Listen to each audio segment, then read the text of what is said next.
De quoi je me mail sur rmc.fr, François Sorel. De quoi je me mêle, l'actualité des nouvelles techno. Merci d'être là comme chaque vendredi. On va maintenant découvrir un constructeur de smartphones que vous connaissez sans doute, mais peut-être moins bien que les Samsung, les Apple ou autres. Il s'agit de Xiaomi. Xiaomi qui est une marque très très jeune, qui a été conçue en 2010 en fait, qui n'a même pas donc 10 ans et qui déjà fait partie du top 4 des vendeurs, des plus gros vendeurs de smartphones dans le monde. Ils sont juste derrière Apple, Samsung ou Huawei. Pour découvrir donc cette marque Xiaomi, j'ai le plaisir d'accueillir Yan Liu. Bonjour Yan. Bonjour François. Alors vous êtes le country manager de Xiaomi en France. Je le disais, c'est vrai que Xiaomi, alors les geeks tout le monde connaissent bien par cœur, mais en revanche c'est peut-être un petit peu plus, on va dire, confidentiel pour tous ceux qui ne sont pas vraiment des férus de smartphones. Est-ce que vous pouvez nous présenter un peu Xiaomi, qui est une marque chinoise de smartphones ? Oui, Xiaomi c'est une entreprise, comme vous venez de le citer, c'est très jeune. 8 ans et demi d'existence, déjà 4e mondial sur le smartphone, numéro 1 en termes de wearable. On parle de bracelets, des montres, déjà avec plus de 20% de part de marché, c'est assez la croissance elle est très forte. Ah, vous êtes devant Apple par exemple sur les wearables ? Sur le wearable. D'accord, ok. En fin de 3e trimestre l'année dernière. Et donc depuis le 22 mai, l'année dernière, Xiaomi introduit officiellement en France, donc on fait une équipe, etc. pour refaire. La mission elle est simple. C'est faire reconnaître la marque au grand public, non seulement le premier connaisseur de Xiaomi qu'ils ont connu sur Internet depuis l'existence de Xiaomi. Oui, parce qu'en fait, Xiaomi est une marque que les geeks connaissent depuis bien longtemps, parce qu'on pouvait, en passant par des sites d'import, acheter vos produits. Sauf que là, la nouvelle, c'est que depuis quelques mois, depuis mi-2018, vous vous êtes implanté officiellement en France, avec des boutiques, on va en reparler, un site web sur lequel on peut acheter vos produits. D'ailleurs, vaut mieux passer aujourd'hui par votre site pour acheter des produits que par des sites d'import dont on avait l'habitude avant ou pas ? Si on compare le site d'import et notre site, vaut mieux avoir sur notre site avec une garantie locale, qui est la garantie française, avec le temps de livraison beaucoup plus rapide, etc. Il y a un tas d'avantages en passant par nos sites. Par contre, il y a les distributeurs locaux qui font aussi nos produits, type Fnac Darty, type les opérateurs comme SFR, qui font aussi nos produits, tant après on laisse le consommateur le choisir. Alors Yann, c'est vrai qu'au tout début de l'arrivée de Xiaomi, on s'est un peu moqué de vous quand même en France, parce que vous étiez le copieur d'Apple. C'est dingue parce que je ne sais pas si vous êtes avec nous en vidéo, on va vous montrer un petit peu les boutiques de Xiaomi aujourd'hui qui existent en France. Il y en a 4, je crois, et puis vous avez une croissance, on va en parler dans un instant. Mais c'est vrai qu'au début, on avait cette image d'une marque chinoise qui copiait Apple.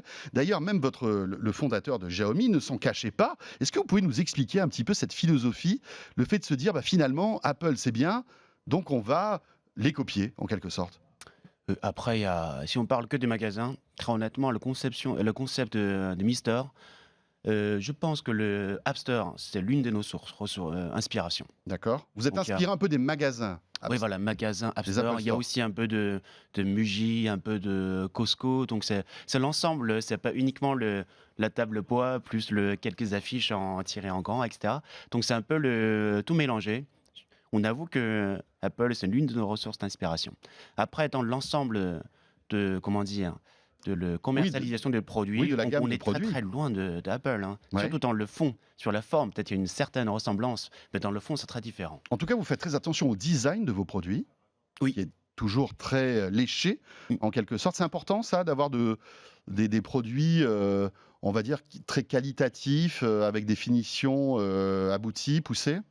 On pense que sur le smartphone, ça reste un objet statuaire dans la vie de chacun. Avoir un bon produit, un bon design, nice look, c'est important. D'accord. Parce que c'est la première impression qui compte. C'est dans les 10 premières secondes quand on voit un téléphone qui est nice look, c'est toujours mieux à regarder. Donc c'est important le design. Ça montre aussi les savoir-faire industriels. Parce que dans le design, des fois, quand on ne voit pas le détail, on ne connaît pas les contraintes technique, on ne sait pas comment de mener un tel design de A à Z, mais finalement c'est très dur quand on connaît le secret. Après, c'est vrai qu'au tout début, pour revenir encore à la similitude avec Apple, vous aviez des téléphones qui ressemblaient beaucoup aux iPhones. Maintenant, on sent que voilà, vous voulez voler de vos propres ailes et de vous émanciper pour vous éloigner un petit peu de cette image de copieur d'Apple. C'est un peu le cas aussi. C'est-à-dire que maintenant, vous avez, on va dire, une taille critique qui vous permet de vous dissocier un peu du constructeur américain, de faire vraiment autre chose. Bah, c'est vrai que pour se différencier sur un rectangulaire allumable, c'est pas vraiment évident de faire un design complètement différent des autres. Je pense que ça a vraiment commencé en 2016. Je pense que c'est octobre 2016. Xiaomi a lancé le Mi Mix, le Oui. premier Mix borderless, et que c'était vraiment l'innovation qui s'est attendue par tout le monde, et que ça crée une belle surprise. Et que celle-là, oui, le Xiaomi étant Oui, c'est dans là, le c'est là où précurseur de design, nouvelles tendances, etc. Et surtout le savoir-faire. Entre, comment dire, le dessiner design. un produit sur Ouais, un papier et ouais. le mettre en vrai avec la découpe en céramique, etc., c'est pas évident. Un mot sur les boutiques, donc, qui sont superbes. Vous en avez ouvert une il n'y a pas longtemps sur les Champs-Élysées. Mm. Vous en avez 4 aujourd'hui, 3 Paris, une juste à côté à Vélizy. Et l'idée, c'est d'en ouvrir d'autres un peu partout en France. On regarde aussi les demandeurs dans les forums, dans la communauté de Xiaomi en France. Savoir où ils en demandent, là où il y a les besoins, on y va plutôt dans cette direction-là. C'est ça Donc qui est important, c'est aussi d'écouter votre communauté. c'est ça, c'est très important pour nous. On ne fait pas mesure le trafic, comme plein de magasins en retail qui le font la plupart du temps. Là, il y a combien de personnes sur le numéro pair, combien de personnes sur le numéro impair, etc. On n'est pas dans cette approche-là. C'est important aussi, mais c'est pas notre cœur de business. Enfin, cela dit, Nous, vous avez choisi les Champs-Élysées, donc Champs- c'est quand même une allée passante, on va dire. Oui, Champs-Élysées, pour nous, c'est même au-delà Oui, du commerce. c'est du flagship en fait. C'est du flagship, c'est aussi une image qui montre Ouais, bien sûr. qu'un magasin sur Champs-Élysées, c'est dur de rentabiliser, mais ça montre Xiaomi veut s'installer en France de manière durable et à long terme. Alors, vous êtes très présent en Asie, vous êtes présent Ouais. en Europe. Je crois que c'est la France est le deuxième pays où vous êtes présent, après l'Espagne, je crois En bien. Europe, ouais. Euh, vous voulez arriver partout dans le monde? À long terme, oui. Parce que le slogan de Xiaomi, c'est innovation pour tous. Ouais. Donc, c'est pas innovation pour certains pays qui sont privilégiés. Donc, par contre, on doit le commencer étape par étape pour aller dans des pays où là, ils sont pas présents actuellement. Même par exemple les États-Unis, qui est un pays qui est, on va dire, un peu compliqué et qui a des relations un peu tendues avec la Chine. Vous pourriez arriver là-bas aussi ou pas? Bon, comment dire, le cœur de modèle économique de Xiaomi, c'est Mhm. par la communauté, par le marché qui est plutôt ouvert. Les États-Unis, c'est un marché qui est très dominé par les opérateurs. Ça n'avantage pas énormément dans le modèle économique de Xiaomi. D'accord. Mais bon, après, si c'est le même consommateur, on ne pense pas que l'approche d'achat pour un Français, un consommateur américain soit si différent. Un mot donc sur vos produits, parce que on vous connaît, la porte d'entrée, ça a été les smartphones, mais vous faites Ah ouais, des dizaines et des dizaines de produits. Ouais. Vous faites des télés, des PC, vous faites des trottinettes électriques, vous faites des serviettes. Quand on va dans votre magasin, on voit même des serviettes. Enfin, c'est dingue tout ce que vous faites. C'est quoi cette boulimie d'être présent partout? C'est quoi la philosophie? Pourquoi vous êtes autant dans le tissu que dans la high-tech? Le tissu, je crois, c'est un exemple un peu Oui, extrême. mais c'est au justement début, pour c'était- l'extrême, pour montrer que vous êtes vraiment voilà, aux deux extrêmes, quoi. Ouais. Au début, c'est que la Xiaomi a lancé le smartphone en Chine. On a vraiment démocratisé le smartphone Oui. dans le moins de équivalent de à peu près 180, 200 euros. 250 euros dans ces eaux-là. C'est 2000 RMB. Et que ça a vraiment permis les Chinois à toucher le smartphone de haute qualité, pas cher. Et on a reçu plein de commentaires de la communauté comme quoi, pourquoi vous faites pas ci, vous faites pas ça, vous faites pas ça. L'idée vient de là au début. On a D'accord. écouté encore une fois la communauté, hein. Comme quoi qu'on a C'est-à-dire qu'à commencé. chaque fois que vous sortez un produit, c'est parce que la communauté vous l'a demandé? Parce qu'il y a Dingue, les ça. besoins. Parce qu'il y a des D'abord, besoins. il y a les besoins du consommateur. Et que des fois, on le détecte. C'est une tendance un peu plus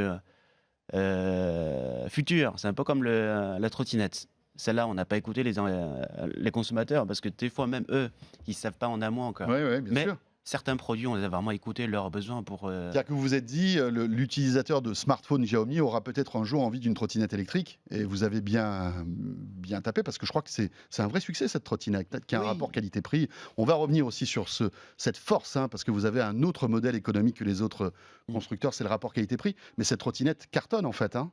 Oui, oui, oui. J'ai pas le chiffre exact à vous donner, mais après, c'est visuel, hein. Quand vous baladez un peu dans la rue On voit beaucoup de parisienne, trottinettes Xiaomi. on les croise partout. Ouais. Le rapport qualité-prix, justement, qui est un peu l'ADN de Xiaomi. Mm. L'idée, c'est de faire des produits, donc, on va dire, de qualité, mais à des prix défiant toute concurrence, hein, c'est ça? Mm. Comment vous est venue cette idée? Et comment faites-vous économiquement pour tenir le coup? Parce que j'imagine que vous gagnez moins d'argent sur un smartphone qu'un Samsung, un Apple ou un Huawei. L'idée, elle est très simple au début. C'est qu'on commence à regarder le modèle économique de toutes les marques. Ça commence à ressembler l'une à l'autre, c'est presque pareil, on dirait. Et que les canaux de communication commencent à se saturer. Que ce soit la télé, les magazines, l'affichage, etc. Les pubs, je parle des pubs. On pense que ce modèle, ça pourra vraiment. C'est dur de se rattraper les autres en fonctionnant pareil. Donc on disait qu'il faut revenir à l'ancienne, c'est la conscience humaine, etc. Et qu'est-ce qui fait quelqu'un qui achète un produit? D'abord, c'est le rapport qualité-prix. Deuxièmement, faut que le produit qui soit au-delà de ses attentes. Celle-là, ça déclenchera la bouche-oreille qui est plus ancienne, comment dire, plus méthode, la plus ancienne de Ouais, la plus toutes les efficace. communications, la plus Ouais. efficace. Mais grâce à l'Internet, ça nous permet de déclencher la bouche-oreille de manière massive. D'accord. C'est ça, on a pensé que ne pas gagner de l'argent sur le hardware, mais finalement étendre sur un volume, sur une échelle volumique qui est beaucoup plus important, ça nous permet de couvrir le besoin des gens et que ça nous permet de réduire le coût unitaire sur le produit si on a le volume. Parce que pour qu'on comprenne bien, hein, un smartphone haut de gamme aujourd'hui, c'est 1 000 € à peu près. C'est ça. Hein, chez les constructeurs, voilà, et encore chez Apple et Samsung, on peut dépasser allègrement. Chez vous, c'est quasi moitié prix, c'est ça? C'est ça. Pour à peu près les mêmes spécificités techniques, la même qualité de produit. C'est ça. Mais vous gagnez de l'argent sur ces téléphones? Très très peu. En fait, même notre siège, enfin, Lei Jun, le fondateur, avait fait une promesse l'année dernière en fin mai, comme quoi Xiaomi ne gagne pas plus de 5% de profit sur l'ensemble des hardware, y compris les trottinettes, tout l'ensemble, le Oui, alors bouillard, qu'Apple, on les sait, c'est smartphones. 20, 25%, 30% parfois sur certains produits de marge. Donc vous avez que 5%. Moins de 5%. Moins de Si on en 5%. gagne plus, on va essayer de le redonner comme des cadeaux aux Mi Fans. D'accord. Mm. Ah oui, les Mi-fans, c'est comme ça que vous appelez votre On l'appelle communauté, les c'est Mi ça? Fans, ouais. Il y en a combien des Mi-fans dans le monde? Oh, c'est dur à la quantifier, hein. Sur le réseau social, on les détecte, il y a plus de, je crois, il y a plus de 20 millions. Mais bon, après, ça dépend de. Oui, du degré d'engagement, Oui, voilà. j'imagine. Et qu'est-ce que vous leur proposez en fait à ces fans? Des événements, vous les invitez en avant-première à l'ouverture des boutiques. Comment vous arrivez à créer ce lien avec vos fans? Il y a des goodies? Oui, il y a aussi c'est un point de rassemblement aussi. Quand on a ouvert la première boutique Sébastopol, Ouais. c'était assez intéressant. Donc je suis passé à 9 h du matin, quand je vois, il y en a déjà du monde, pourtant qu'on a annoncé que les magasins s'ouvrent à 15 h. Donc on voit les Mi-fans qui jouent les jeux de cartes. Un, peut-être qu'il y a un smartphone, un Mi Mix, l'ancien modèle, et l'autre qui a une trottinette, donc ils comparent, ils montrent le produit d'une catégorie à l'autre. Donc ce sont des gens qui se discutaient déjà sur le forum, à travers un écran, etc., par le clavier. Et là, ils se voient, c'est un peu comme leur rencontre, le internaute, etc. C'est assez rigolo. Et qu'on voit qu'ils jouent les jeux de cartes, vous passez du temps, etc. Donc c'est là que je sentis que les Misters, c'est pas non seulement un point de commerce, c'est aussi un point de rassemblement pour le Mi-Fan, etc. D'accord. Au-delà de ça, on a créé même un Christmas Tour. Donc on est allé voir les Mi-Fans en province. Donc l'équipe se D'accord. sont déplacés à En fait, c'est Lille. un peu comme une rockstar, quoi. C'est comme un chanteur de rock qui se baladerait pour rencontrer sa communauté, quoi. C'est ça? Ouais, sauf que le rockstar, c'est peut-être l'image de Ouais, gens c'est de ça. Bon Jovi ou de Rolling Stone. Mais nous, c'est juste le logo Xiaomi, c'est ça le visage de la rockstar. Parce qu'ils s'y attachent à la marque. Ah, Ils pensent que la marque Ouais. les arnaque pas. Et que là, ils pensent que, ouais, si ils rentrent dans un Mister, peut-être éventuellement, ils n'ont pas besoin d'un tel produit. Mais ils sont déjà convaincus que les Xiaomi, il y a une ADN forte sur le rapport qualité-prix. Mais Donc, ils pourront acheter les produits avec les yeux fermés. C'est cette confiance-là qu'on veut établir Oui, que vous voulez établir aux avec votre consommateurs. communauté. Yann, malgré tout, 5% de marge, c'est pas avec ça que vous allez vivre. Donc, comment vous gagnez de l'argent, en fait? Parce que c'est bien beau d'avoir que 5% de marge, mais il faut de l'argent pour la R&D, pour la pub, pour créer de nouveaux produits, etc. C'est quoi votre relais de croissance et comment vous pouvez gagner de l'argent? Si c'est pas avec la vente de Je produits. pense que c'est important de réduire le budget marketing. enfin le budget marketing traditionnel, et de tout mettre dans le prix. On pense que l'écart de prix versus les marques que vous avez citées, c'est le meilleur outil de marketing qui puisse déclencher la bouche à oreille. Et de deux, c'est que Xiaomi, on a un effet global. Donc l'année dernière, Xiaomi a expédié plus de 122 millions de smartphones à travers le monde. Donc cet effet mondial nous permet aussi de réduire le coût unitaire sur chaque produit. Et donc le volume fait que vous gagnez de l'argent.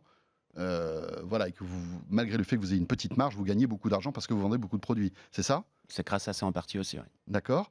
La première idée, c'est vraiment de réduire l'investissement sur le marketing traditionnel. Yann Liu, on est à quelques jours maintenant du Mobile World Congress de Barcelone, qui est le grand rendez-vous du smartphone mondial. Vous y serez? Oui. Et Xiaomi sera. Moi aussi, il sera aussi. D'accord. Et pour annoncer un nouveau produit? Oui. Mais on ne sait pas ce que c'est. Ça va être un smartphone? Ouais, je ne suis pas autorisé encore à vous dévoiler les détails de l'annonce, mais on a de belles surprises à préparer pour le. Est-ce qu'on pourra parler avec ce produit dans un micro? Voilà, au moins comme ça, vous pourrez nous dire. Non, même pas. Très honnêtement, dans notre portefeuille des produits, Ouais. et une grosse partie des produits, on peut parler au micro hors smartphone, Donc, zut. avec la reconnaissance vocale. C'est pour ça les ampoules, les Xiaomi, on peut changer de couleur, on dit changer de vert au rouge, il change tout seul, et que c'est un produit. En fait, c'est pas un produit smartphone, mais on peut lui parler aussi. Vous parliez tout à l'heure de wearable. À noter que vous avez un wearable à quoi? 20 euros? Enfin, 29 euros. 29 euros. Qui en fait énerve tous les autres parce que finalement pour ce prix-là on a un vrai bracelet connecté qui fait plein de choses, c'est ça? Est-ce qu'il y a un autre produit emblématique comme ça qui coûte pas cher et qui représente beaucoup de technologies que vous avez? Oui, on a aussi le Mi Box. C'est Oui. le Mi Box Android avec le Netflix pré-embarqué parce qu'on sait que les Français ont besoin de certains contenus qui sont plus localisés, Ouais. qui est 69 euros. Pour l'instant, c'est vraiment l'un de nos best-sellers également aussi. D'accord, donc il y a le bracelet en best-seller, le bracelet, la Mi Box, et votre smartphone star, c'est lequel? Celui qui se vend le plus? L'année dernière, c'était le Redmi Note 5. C'était presque élu le meilleur smartphone de l'année, hein, Mhm. avec le produit à 1000 euros, 800 euros, etc. Et cette année-là, pour l'instant, c'est le Mi 8 Lite. D'accord. Dernière question sur la 5G. On sait que le Mobile World Congress sera aussi sans doute le coup d'envoi de la 5G un peu partout dans le monde. C'est une techno qui vous intéresse, j'imagine. Il y aura des smartphones 5G bientôt, Xiaomi? Bien évidemment, et c'est une technologie qui nous intéresse. Parce qu'on a de la chance. Dans la télécom, on a le renouvellement de 2G à 3G, 3G à 4G, 4G à 5G, qui nous permet aussi d'accélérer le renouvellement. C'est pas saturé un peu comme le PC ou comme d'autres industries. Et chaque changement de technologie, il y a des acteurs qui pourront être plus présents. Comme on a vécu le Motorola 2G, 3G, Nokia 3G, 4G, et Samsung 3G, 4G. Et on espère que Xiaomi soit l'un des précurseurs dans la technologie 5G cette fois-ci, notamment en Europe et en France. Encore une petite question. On voit qu'il y a de plus en plus de concurrents chinois qui arrivent en France. Le dernier en date, c'est Oppo, qui visiblement a de grosses ambitions aussi. Comment vous démarquez justement de vos camarades chinois, mais néanmoins concurrents? Et je ne parle pas de Huawei, je ne parle pas de Honor et de tous les autres. C'est un marché compliqué quand même, non, le smartphone Je aujourd'hui? pense que le marché des smartphones commence à entrer dans une phase de concentration. Donc les marques vont se concentrer de plus en plus. On voit déjà en Chine, il y a 6 marques qui occupent 90% de parts de marché en Chine. Je ne dis pas que le marché chinois est le précurseur, mais en tout cas, ça me donne un indicateur. C'est-à-dire, quand vous dites concentration, ça veut dire qu'il y a des marques qui vont disparaître pour s'associer? Il y en aura de moins en moins de marques qui vont être plus ou moins pesantes sur le marché. Donc il y a le facteur aussi, la mondialisation qui joue dans cet effet-là. Et oui, je pense qu'il y en aura de moins en moins de place et que nos confrères chinois non seulement ne font pas peur, je pense que le modèle économique de Xiaomi, de ce que je viens de dire tout à l'heure, c'est assez atypique, Oui, assez c'est ce unique rapport qualité-prix. Donc, dans ce qu'on fait. ce qui n'est pas le cas d'Oppo, qui a des téléphones pas chers, mais qui a aussi des téléphones, on va dire, au niveau d'un Apple ou d'un Samsung aussi. Ce qui est dur pour nous, c'est de vraiment d'exprimer pour les gens qui comprennent et que acheter un produit pas cher, parce qu'inconsciemment, les gens pensent qu'un produit pas cher Et moins bien. mauvaise qualité. Mais ce n'est pas le cas. C'est pour ça notre mission est de transmettre le message pour que les gens comprennent qu'on a une exception, pas chère, mais très bonne qualité. Avec le même degré d'innovation, c'est-à-dire que Aujourd'hui, on voit sur des smartphones très très haut de gamme, on a des appareils photo sublimes, l'empreinte digitale qui est dans l'écran, des petits trous sur les côtés qui remplacent le notch et l'encoche, etc. Pour vous, c'est toujours la même chose, c'est le meilleur rapport qualité-prix avec toutes ces technologies, où il y a toujours un temps de retard avant que vous ayez ces technos des autres constructeurs? Oui, c'est important d'avoir toujours comment dire, le précurseur de technologie phare. Mmh. Et comme on a aussi nos produits, qui est l'un des premiers qui est lancé sur le capteur d'empreinte digitale sous Qui était sur l'écran, l'écran, oui, bien sûr. avec le Mi 8 Pro. Mmh. On a aussi le Mix 3, qui est vraiment le full screen. Il n'y a même pas le trou de caméra sur l'écran, parce que c'est en slider pour Oui, faire sortir en magnétique pour sortir la caméra frontale. Et surtout cette approche-là, c'est important pour nous. D'accord. De de faire reconnaître la marque Xiaomi avec l'ATN rapport qualité-prix plus le techno. Aussi se rassurer le Mi Fan, comme quoi le Xiaomi n'a pas un temps de retard sur l'ensemble de technologies. Pour tous ceux qui ne connaîtraient pas votre marque, qui sont séduits, il y a aussi une question concernant le SAV. Mon téléphone tombe en panne, ça arrive, hein, même chez vous, enfin partout. J'aurai la même qualité de service après-vente que Bien sûr, Apple, un Samsung, etc. on a trouvé un centre réparateur agréé en France, qui n'est pas à Paris, qui se trouve à Dijon, qui nous permet vraiment de réparer les téléphones avec la qualité française. Aussi avec le temps de retour qui est assez rapide. C'est-à-dire que les téléphones ne partent plus en Chine maintenant pour être réparés, il peut être réparé ici en France? Toujours être localisé. On cherche même aussi D'accord.